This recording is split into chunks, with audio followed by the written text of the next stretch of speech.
Captain Jake stared at the radar screen and felt his heart stop. The dots were everywhere. Hundreds of them, maybe thousands, all moving toward Earth with impossible speed. He had never seen anything like it in his 20 years of space service. "Sir, we're getting readings from the deep space sensors," said Lieutenant Amy Foster from her station. Her voice was steady, but Jake could hear the fear underneath. "Multiple contacts approaching from the outer system. They're huge, sir." Jake rubbed his tired eyes. It was supposed to be a routine patrol around the moon. The Earth Defense Force ship Liberty was just checking the shipping lanes when the sensors started screaming.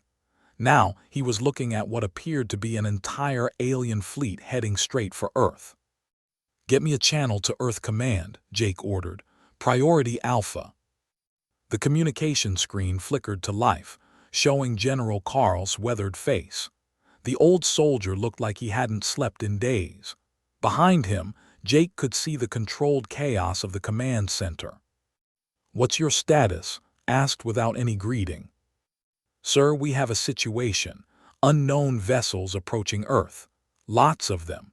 They're not responding to our hails, and they're moving at speeds that should be impossible." His face went pale. "How many ships are we talking about?"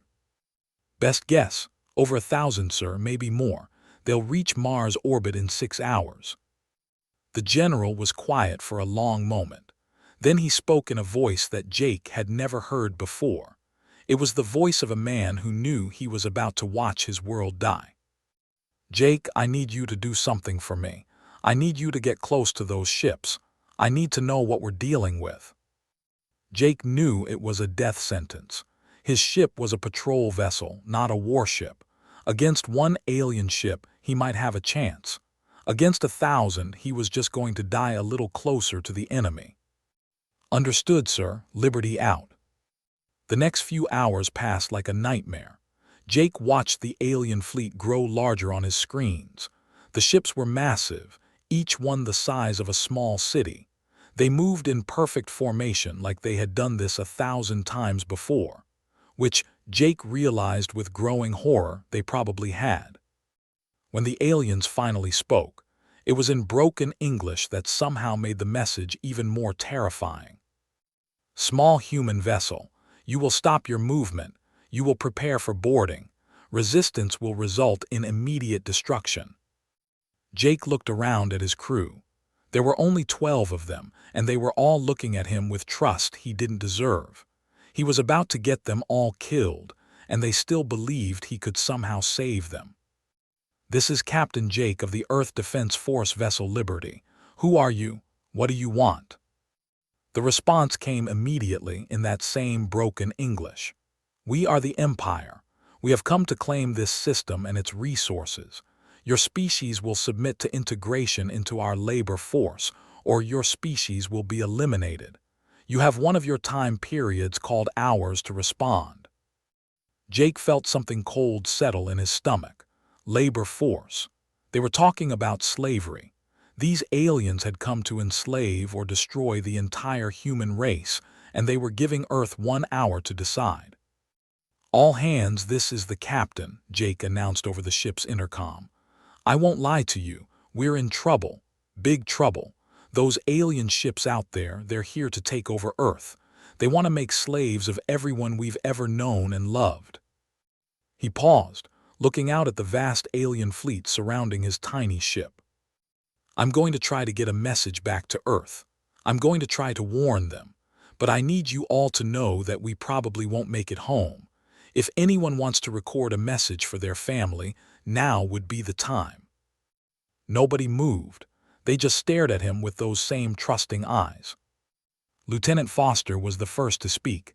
"Sir, what are your orders?" Jake smiled for the first time in hours. These people were going to die, and they were still asking him what to do. He was proud to serve with them. "We're going to get as much information as we can about these ships. Their weapons, their defenses, their numbers. Then we're going to transmit everything back to Earth, even if it kills us." What happened next would be remembered forever by the survivors. The Liberty began its sensor sweep of the alien fleet, recording everything. Ship designs, weapon configurations, communication frequencies, even the aliens' response times to human transmissions. They grew impatient. Without warning, plasma beams erupted from their lead ships. The Liberty's shields held for exactly 3 seconds before failing completely. Jake watched his crew die one by one as the alien weapons tore through the ship's hull. As the bridge filled with smoke and sparks, Jake managed to reach the communication console. With his last breath, he transmitted everything they had learned back to Earth. "This is Captain Jake of the Liberty. The aliens call themselves. They've done this before, many times. They think we're just another primitive species to be enslaved or destroyed. Tell everyone that we went down fighting." The transmission ended when the Liberty exploded in a ball of fire and twisted metal. On Earth, General watched the transmission with tears in his eyes. Around him, the command staff was silent. They had just watched 12 brave souls die to bring them information that might save the human race. But knew the truth that Jake had died to reveal. They had made a mistake. They thought humans were just another weak species to be conquered. They had no idea what they had just started. They had no idea that humans never forgive, and they never forget. 23 years had passed since the day the sky burned. Commander Sam Hayes still remembered watching the ships destroy every major city on Earth in less than 6 hours. He remembered the surrender broadcast that President Lisa Adams was forced to make. He remembered the first transport ships full of human slaves leaving for the alien mining worlds. Most of all, he remembered the promise he made that day in the ruins of Washington, D.C. The aliens would pay for what they had done. Every single one of them. Sam walked through the hidden tunnels beneath the Appalachian Mountains. The thought they had broken humanity's spirit. They were wrong. What they had actually done was give humans something they had never had before, a common enemy and unlimited time to prepare. "Commander Hayes, you need to see this," called Dr. Helen from across the underground laboratory. At 73 years old, she was still the person Sam had ever met. She had been Earth's top alien expert before the invasion. Now she was something much more dangerous. She was human revenge given scientific form. Sam walked over to where Helen was working with Tony Clark and Maria Santos. Tony was a genius with machines. Before the war, he had been designing faster-than-light engines. Now, he spent his time figuring out how to turn technology against its creators. Maria was a computer expert who could hack into alien systems like they were children's toys. "What do you have for me, Doc?" Sam asked. Helen smiled, but it wasn't a happy smile. It was the smile of someone who had spent decades planning murder and was finally ready to begin. "We've cracked their genetics," she said simply. "All of it. How they reproduce, how they age, how they die. We know more about biology than they do." Sam felt his heart start beating faster. "Can we use it?" "Oh yes," Maria said from her computer station. "We can use it, but that's not the best part. Show him the fleet data, Tony." Tony pulled up a holographic display that showed the entire empire. Thousands of worlds, millions of ships, billions of aliens. It should have been overwhelming. Instead, Sam felt a cold satisfaction settle in his chest. "We've been tracking their communications for 20 years, Tony explained. "Every message, every order, every casual conversation between ships. We know where every single military unit is located. We know their patrol schedules. We know their supply lines. We know which commanders hate each other and which ones are sleeping with each other's mates." "How?" Sam asked. Helen laughed, and this time it really was happy. "Because they never changed their communication codes. Why would they?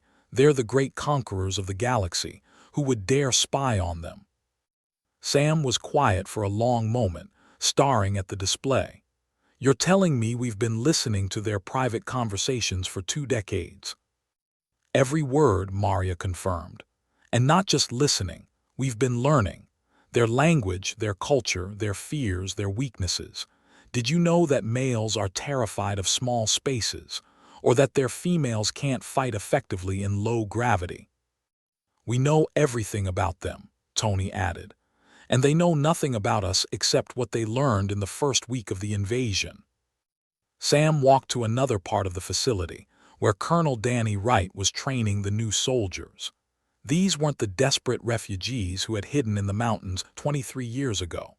These were something the galaxy had never seen before, humans who had spent their entire adult lives preparing for war. Lieutenant Cole, report. Sam called to a young woman who was practicing with alien weapons. Cole snapped to attention.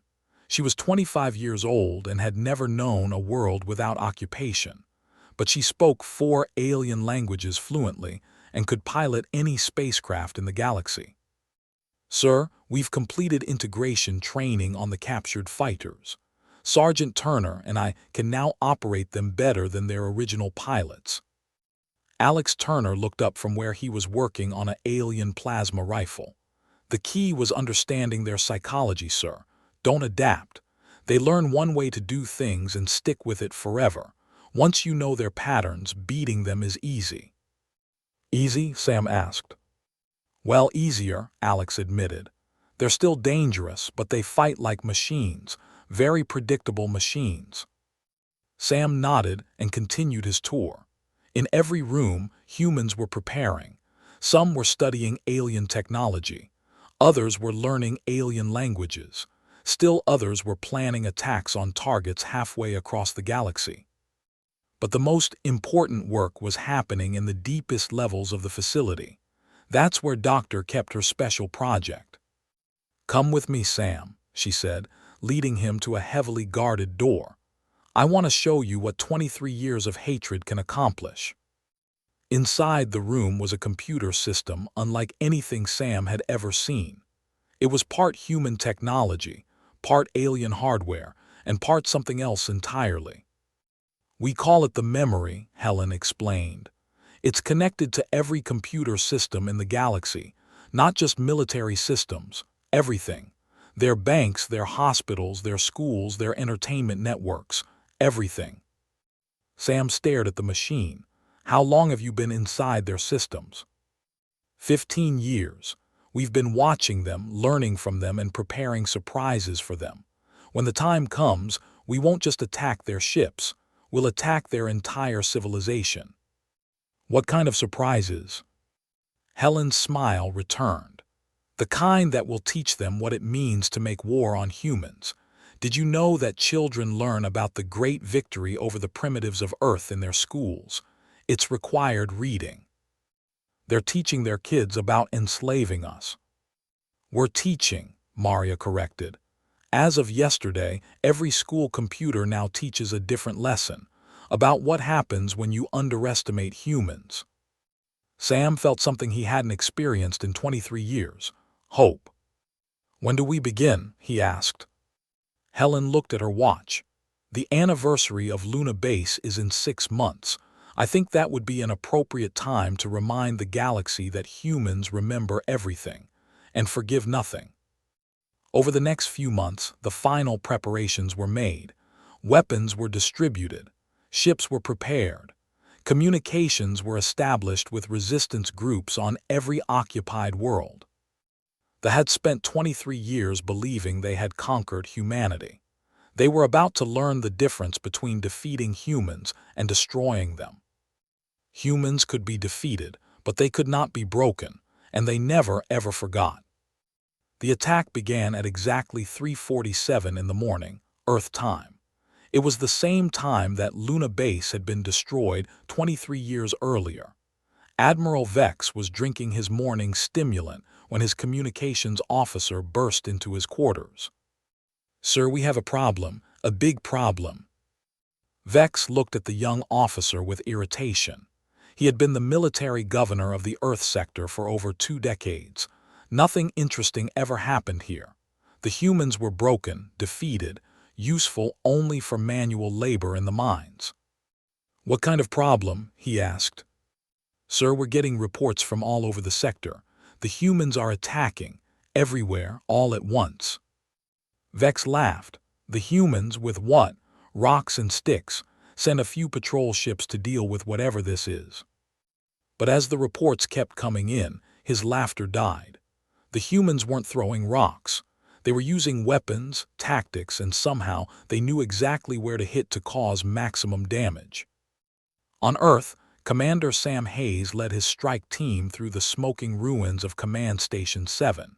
His soldiers moved like ghosts through corridors they had memorized from stolen blueprints. Every door they needed to open, they knew the codes for. Every security system they encountered, they had already disabled from the inside. "Charges set," reported Lieutenant Cole over the radio. She was 3 levels down, placing explosives on the station's main power core. 30 seconds to detonation. "All teams fall back to extraction point," Sam ordered. Around him, his soldiers moved with perfect precision. They had practiced this attack 1,000 times in the underground training facilities. Now it was happening for real. The explosion lit up the night sky over what used to be New York City. It was the first of many. In space, Captain Steve Miller sat in the command chair of the rebuilt Liberty.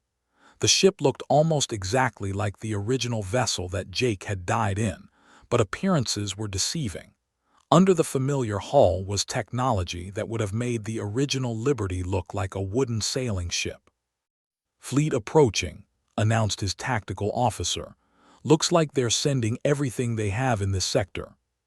Steve smiled grimly. "Good, let them come. It's time they learned what humans have been doing for the past 23 years. Admiral Vex watched from his flagship as the human fleet approached. There were maybe 30 ships, all small, all outdated. It would be a slaughter just like the old days. "Target the lead vessels," he ordered. "Plasma cannons full power." The ships opened fire. Massive beams of energy that could melt mountains struck the human vessels and bounced off harmlessly. "What?" Vex stared at his tactical display. "How is that possible?" His science officer was frantically checking his instruments. "Sir, their shields are modulating frequency. They're using our own weapon signatures against us." "Then use the secondary batteries." "Sir, the secondary batteries are offline, all of them." "What do you mean offline?" "Someone has taken control of our weapon systems, from the inside." Vex felt something he hadn't experienced in decades: fear. How is that possible? On the Liberty, Dr. Helen smiled as she watched the fleet struggle with weapons that no longer obeyed their commands. "Because they never changed their access codes, Admiral. Not once in 23 years. "Maria, activate the surprise," Steve ordered. Maria Santos typed commands into her console. Across the galaxy, on hundreds of worlds, computer systems that had been quietly infiltrated for decades suddenly came alive. Defense satellites turned their weapons on the cities they were supposed to protect. Military databases erased themselves. Communication networks broadcast a single message in perfect. "This is Admiral Kate Johnson of the Human Liberation Fleet. 23 years ago, you murdered 3 million of our people and enslaved our world. Today, you learn what happens when you make war on humans. We do not forgive. We do not forget. We do not stop." Admiral Johnson's voice echoed across the galaxy. She was speaking from the bridge of the Revenge, humanity's new flagship. Behind her stood the survivors of the old Earth government, the scientists who had made this day possible, and the soldiers who had spent decades preparing for this moment. "To all military personnel," she continued, "you have exactly 1 hour to surrender unconditionally. Any ship that attempts to flee will be destroyed. Any commander who resists will be executed. Any world that harbors war criminals will be occupied." Vex stared at his communication screen. The human admiral looked older than he expected, with gray hair and tired eyes. But there was something in those eyes that made his blood run cold. It was the look of someone who had spent years planning revenge and was finally ready to collect. "This is Admiral Vex of the Fourth Fleet," he transmitted back. You are outnumbered 1,000 to 1. Surrender now and we might allow your species to continue existing as slaves." Johnson's response was immediate. "Admiral, you seem to be confused about who has the advantage here. Let me clarify." At her signal, the human fleet stopped pretending to be weak. Ships that had looked like ancient patrol vessels suddenly revealed themselves as massive warships. Weapons that had been hidden inside innocent-looking cargo containers deployed and locked onto targets. But the real shock came when the ships themselves began turning on each other. Command codes that had been embedded in their systems for decades activated simultaneously. Weapons that should have been aimed at humans instead targeted their own fleet. "You see, Admiral," Johnson continued, "we've been inside your computer systems for 15 years. We know where every ship is located. We know every patrol route. We know every supply depot. We even know what you had for breakfast this morning." Vex watched his mighty fleet tear itself apart. Ships that had conquered hundreds of worlds were now destroying each other on the orders of human computer programs. "But how?" he whispered. "Because you made a mistake, Admiral. You thought defeating us was the same as destroying us. You thought enslaving us was the same as breaking us. You thought we were just another primitive species that would accept its fate." Around Earth, the battle was already over. The fleet was either destroyed or surrendering. Similar scenes were playing out across the galaxy as decades of human preparation finally paid off. "You see," Johnson said, "humans have a saying, 'Fool me once, shame on you. Fool me twice, shame on me.' You fooled us once, Admiral. You caught us unprepared and defenseless. Congratulations." She leaned forward, and Vex saw something in her eyes that made him realize his empire was doomed. "You will never fool us twice." 6 months after the first attack, the empire was falling apart. What had once been the galaxy's most feared military force was now running scared from humans who seemed to be everywhere at once. General Carl stood in the command center of the liberated Mars base, watching the tactical displays that showed human forces advancing across 17 star systems. At 82 years old, he should have been retired. Instead, he was coordinating the largest military campaign in galactic history. "Sir, we have confirmation from the system," reported Colonel Danny Wright. "The planet is liberated. The surviving population is requesting to join our coalition." Nodded grimly. They were one of 47 species that they had nearly driven extinct. Now the survivors were joining humanity's war of revenge. It was becoming less of a human liberation and more of a galactic uprising against centuries of oppression. "What's the status on the refugees?" asked. "They've provided us with intelligence on prison worlds. Apparently, the aliens have been keeping survivors from conquered species as trophies. We're looking at rescue operations on over 200 worlds." Felt his anger rise again. Even after all these years, they kept finding new ways to disgust him. They didn't just conquer species. They collected them like insects in jars.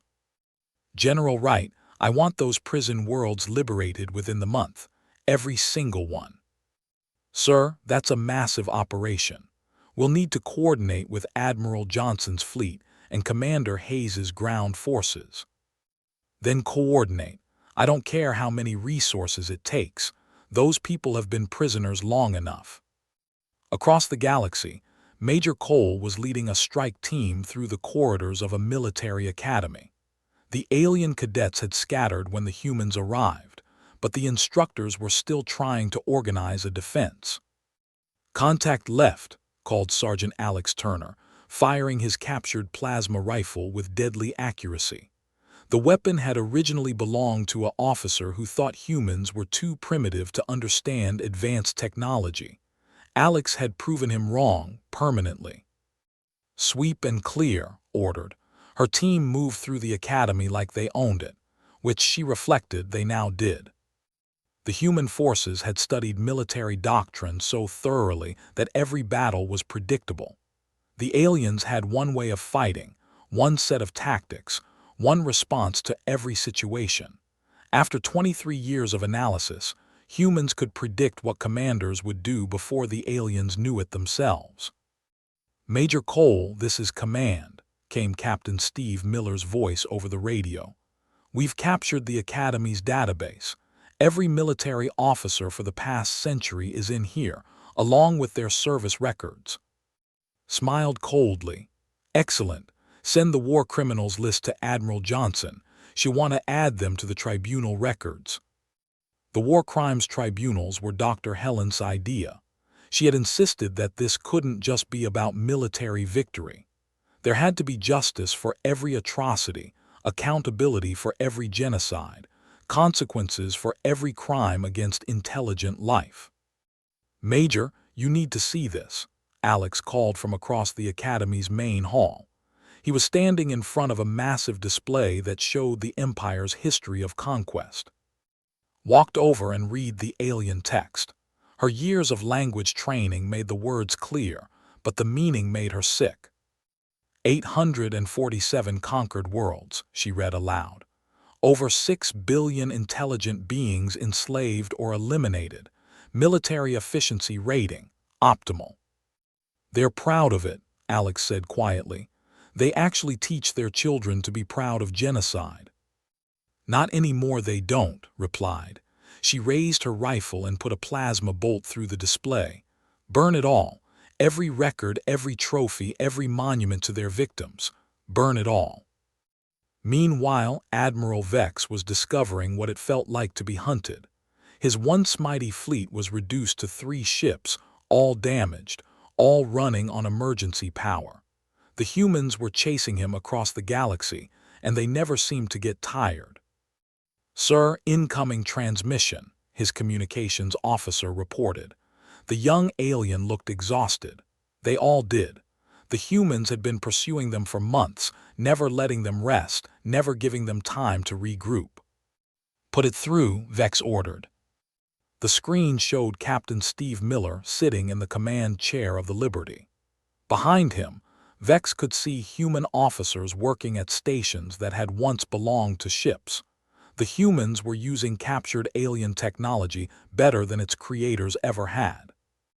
"Admiral," Miller said politely, "you're running low on fuel, your ships are damaged, your crew is exhausted. This can end any time you want it to." "What do you want?" Vex asked. "Surrender, unconditionally. Face trial for your crimes. Accept responsibility for the genocide of entire species." "And if I refuse?" Miller's expression didn't change. "Then we continue this chase until your ships break down and your crew dies of exhaustion. Either way, you're going to face justice. The only question is whether you do it as a prisoner or as a corpse." Vex looked around his bridge. His officers were staring at him with desperate eyes. They had been the conquerors of the galaxy. Now they were being hunted like animals by the species they had thought were primitives. "You cannot defeat the entire empire," he said. "Admiral, we already have. Your empire is gone. Your fleets are destroyed or captured. Your worlds are liberated. You're not the ruler of anything anymore. You're just a war criminal running out of places to hide." It was true. The reports had been coming in for months. Human forces had swept across space like a plague, liberating worlds, freeing slaves, and capturing every military officer they could find. The empire that had taken centuries to build was gone in less than a year. "How," Vex whispered, "how did you do it?" Miller leaned forward. "We learned from you, Admiral. You taught us that the galaxy was a dangerous place. You taught us that only the strong survive. You taught us that mercy is weakness." He paused, letting his words sink in. "Thank you for the education. We've learned our lessons well." On Earth, Dr. Maria Santos was putting the finishing touches on humanity's final surprise. She had spent decades infiltrating computer systems, but this was her masterpiece. "It's ready," she announced to Admiral Johnson. "Every database, every historical record, every piece of evidence about their crimes, all of it compiled and ready for the tribunals." Johnson looked at the massive data archive. It represented the complete history of atrocities spanning centuries. Every species they had destroyed, every world they had enslaved, every act of genocide they had committed. "How many worlds are we talking about?" Johnson asked. 847 conquered worlds. But that's just the ones they kept records of. There are probably more that they didn't bother to document. Johnson felt the weight of all those lost civilizations. Billions of intelligent beings who had died because the believed strength gave them the right to destroy anything weaker than themselves. "Maria, I want you to send copies of this archive to every species in the galaxy. I want everyone to know what the really were." "Already done, Admiral. The broadcast went out an hour ago." Johnson smiled. They had spent centuries building their reputation as unstoppable conquerors. Now the galaxy would know the truth about what they had done to achieve that reputation. The hunt was almost over. Soon, every war criminal would be in custody, every stolen world would be free, and every victim would have justice. The universe's most feared warriors had learned too late that humans don't just fight wars. They finish them. The war was over, but the reckoning had just begun. The Galactic Justice Tribunal met in the Great Hall of what used to be the Imperial Palace. The massive building had once been a symbol of alien conquest. Now it was a courthouse where the galaxy's greatest war criminals would face judgment. President Lisa Adams walked through the corridors where emperors had once planned the destruction of entire species. At 78 years old, she had lived through humanity's darkest hour and its greatest triumph. Today, she would deliver the galaxy's verdict on those who had committed genocide for sport. "Madam President, they're ready for you," said General Sam Hayes, who now served as Secretary of Defense for the new Galactic Federation. Behind him walked the heroes of the liberation: Admiral Kate Johnson, Dr. Helen, General Carl, and dozens of others who had turned defeat into victory. The main hall was packed with representatives from hundreds of worlds. Humans sat beside, and survivors from 47 other species that had been thought extinct. For many of them, this was the first time in centuries that they could speak freely without fear of retaliation. In the center of the hall, surrounded by guards, sat the defendants. Admiral Vex was there, along with every surviving military commander, planetary governor, and colonial administrator. They were the ones who had carried out orders to destroy civilizations. Now they would answer for those crimes. "The Galactic Justice Tribunal will come to order," announced Chief Justice, a former Earth Supreme Court justice who had volunteered to oversee the trials. "We are here to render judgment on charges of genocide, crimes against sentient species, unlawful enslavement, and systematic destruction of civilian populations." The trials had lasted 3 years. Every atrocity had been documented with the obsessive thoroughness that humans brought to everything they considered important. Dr. Maria Santos had presented evidence spanning 8 centuries of expansion. Every conquered world, every enslaved population, every extinct species had been and accounted for. The evidence was overwhelming. Video recordings of planetary bombardments, communication intercepts ordering the execution of civilian populations, administrative records detailing the sale of entire species into slavery. They had kept meticulous records of their crimes, never imagining that anyone would ever hold them accountable. "Defendant Vex, you stand accused of ordering the deaths of approximately 4 billion sentient beings across 17 star systems. How do you answer these charges?" Vex stood slowly. The once proud admiral looked older than his years. Months in human custody had broken his spirit in a way that centuries of conquest had never touched. "I was following orders," he said quietly. "I was acting according to my nature, according to the traditions of my people. We are conquerors. It is what we have always been." A murmur ran through the courtroom. Many of the survivors had heard similar excuses from other defendants. They seemed genuinely confused about why they were being held accountable for what they considered normal behavior. General Hayes stood to respond. He had requested the honor of delivering humanity's final statement to their former oppressors. Your Honor, the defendant claims he was acting according to his nature. I would like to address that claim directly. Justice nodded. Proceed, General. Hayes walked to the center of the courtroom and looked directly at Vex. You say you are conquerors. You say it is your nature. You say you were following orders. But let me tell you what I have learned about nature during these past 26 years.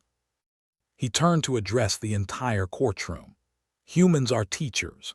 It is our nature to learn, to adapt, to improve ourselves and others. When you attacked our world, you taught us many things. You taught us that the galaxy was a dangerous place. You taught us that only the strong survive. You taught us that some species view others as nothing more than resources to be exploited.